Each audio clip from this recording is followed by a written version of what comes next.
The electric vehicle race? It's over. The results are in. And let's be blunt, the West has been lapped. And look, that's not just my assessment. That is the direct, completely unvarnished conclusion from a recent strategic analysis by the Center for European Policy Analysis. You'll hear them referred to as CEPA. This is Ada Reed. We decode the machines and the markets that move the world. Okay, let's get into it. Section 1, the illusion of competition. Because right now, the entire foundational premise of a head-to-head EV race, well, it's a dangerous misconception. So you know the conventional story, right? It's all about Western innovation. Think Tesla software, Germany's engineering prowess, pitted against China's raw manufacturing scale. But the data, particularly from sources like CEPA, paints a completely different picture. We're talking about a strategic campaign that's been running for 2 decades, and it's resulted in near total dominance of the entire value chain. Honestly, this isn't a competition, it's a checkmate, and it's already in progress. So the big question is, how did this even happen? This brings us to China's full-stack supremacy. See, this was never really about building a better car. It was about controlling the entire ecosystem you need just to produce that car in the first place. This analogy just perfectly captures the strategy. While Western automakers were laser-focused on designing the best possible finished product, the shiny new locomotive, China was busy systematically acquiring every single component of the network: the steel for the tracks, the power stations, even the signal boxes. It is a true full-stack approach to industrial supremacy. And you can literally map out how they did it. It was a methodical, 5-step capture of the entire ecosystem. It all started way upstream with step 1, securing mineral processing. Then came step 2, dominating the production of key components, like anodes and cathodes. Step 3 was all about scaling up battery cell assembly. It was only then, in step 4, that the focus really shifted to vehicle manufacturing. And finally, step 5, controlling global exports. You have to understand, each one of these steps was a deliberate move to build what is now an almost unassailable industrial fortress. All right, so to really grasp the scale of this dominance, you have to look at the heart of every single EV, the battery. This is the critical choke point. Let's start with the raw materials. According to that CEPA report, China controls the refining, the processing of 70% of the world's cobalt. Think about that. You don't have to own all the mines if you control the one gateway every bit of that mineral has to pass through.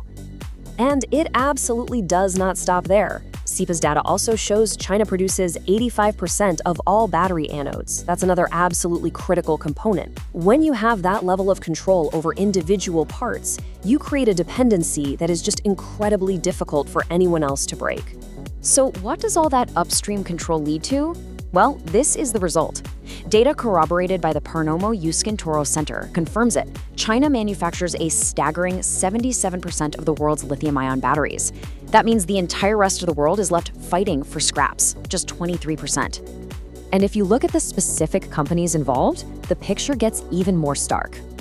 As documented by CEPA, just 2 Chinese firms, we're talking about CATL and BYD, those 2 alone control nearly half of the entire global battery market. Meanwhile, the Western presence in this space, for now, it's statistically insignificant.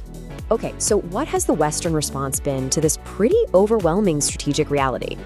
Well, it's turned into a defensive war, one fought not with innovation, but with tariffs. And a recent market report by Atradius really lays out the 2 different strategies. On one hand, you've got the US, which has basically erected a 100% tariff wall, effectively blocking the market entirely. Then you have the EU, taking a, let's say, a more nuanced but still very protectionist approach, with tariffs averaging around 20%. Really, both are just attempts to buy some time for their domestic industries to catch up. But here's the twist. This strategy is causing huge internal conflict. As that same Atradius report documents, the CEO of BMW, Oliver Zipse, publicly called the EU's decision the wrong way to go. And why would he do that? It's simple, because massive Western brands like BMW and Volkswagen build a lot of their cars in China. So they're going to get hit by their own side's tariffs. It's a classic textbook case of friendly fire. So this brings us to the great Western hope, right? The silver bullet. Can a technological leapfrog, specifically with next-gen solid-state batteries, close this massive gap? The whole idea is that superior tech could just reset the entire game. Well, the technical timeline from the Faraday Institution pours some cold water on that idea. The reality is this is not an immediate solution. We're talking about solid-state batteries for mass-market EVs being a technology of the 2030s.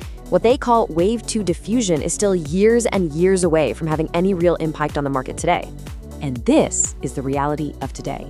While the West is busy researching the batteries of 2035, China is absolutely winning the market of 2024. The latest sales data compiled by the Smart Investor shows BYD selling 4.3 million vehicles. That's more than double Tesla's 1.8 million. This scale gap isn't just immense, it's growing right now. So, where does this leave us? This brings us to the critical forecast, the decade-long catch-up. The challenge for the West isn't about winning a race anymore. It's about having to start a completely new one from a severe, severe disadvantage. The strategic objective has to fundamentally shift. According to the SEPA analysis, the real goal isn't just competing with Chinese EVs head-to-head anymore. It's about constructing an entirely parallel, independent, non-Chinese supply chain. From the ground up, this is an industrial project of immense scale, and as SEPA puts it, it's one that will stretch well into the next decade. And just to put the scale of this task into perspective for you, data from a recent paper in Nanotechnology Perceptions shows that just one small piece of this puzzle, battery recycling, is projected to be a market worth over $41 billion by 2030, just that one piece. Now, try to imagine what it takes to build the entire mining, refining, processing, and manufacturing ecosystem to go along with it. Because ultimately, this is the end game. This isn't just about automotive market share anymore, it's about geopolitical leverage. It's the ability of one state to use its industrial dominance, its control over a critical supply chain, to influence the strategic decisions of other nations. Controlling the tech that powers future mobility, well, that's a profound instrument of national power. And all of this leads to a final, pretty critical question. As China solidifies its control over the electric drivetrain, turning it into what looks like a permanent strategic advantage, does the West need to completely reconsider its path? I mean, is the only viable long-term move to pivot away from the very technology it championed? Is the only winning move not to play? For more data-driven automotive analysis like this, support our work by subscribing to Auto Read. Thank you for watching, and we'll see you in the next breakdown.